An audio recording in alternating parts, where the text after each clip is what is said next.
I'm polymath, and I travel throughout the country helping schools manage and change difficult behavior that interrupts instruction. Today, I'm going to address a question coming from a middle school. I was lining up my middle school kids, and one kid kept ignoring my directions and stepping out of line. I told him to go to the office, which he refused to do, but he did get back in line. I called the office and an administrator came down, but didn't do anything because the kid wasn't refusing at that moment. I felt unsupported. Could I have handled it differently? I think we do get caught up here sometimes, and our kids, especially at middle school, will push to the limit to see what we're going to do. If we reach into that call the office, send you to the office too quickly, then kid actually pushes it right there, and then all of a sudden they double back and do what you ask them to do.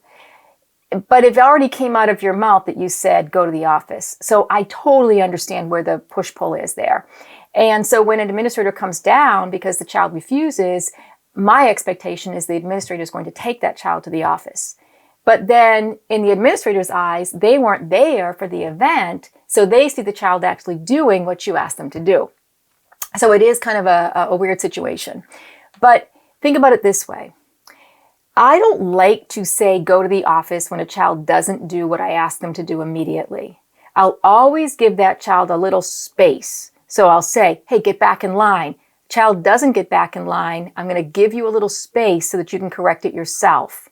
I might tell you again, or I might say, hey, listen, I'm going to have to call the office if you can't pull it together. So I'll give them kind of that extra little space to pull it together.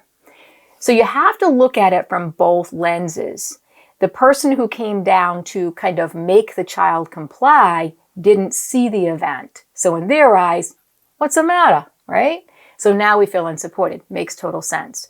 But ask yourself next time that happens, if the administrator does come down and the child is doing what they're supposed to do, ask yourself this question: what do I want to happen, right? What do I want to happen?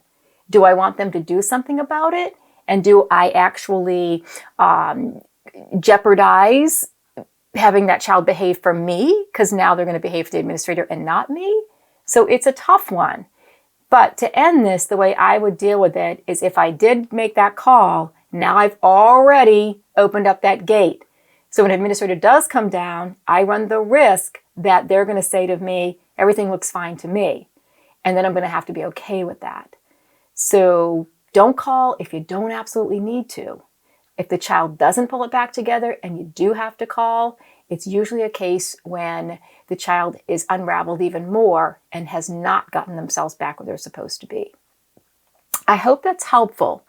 Don't take it personally when somebody else doesn't handle the behavior the way you think it should have been handled, because always remember they were not in the moment.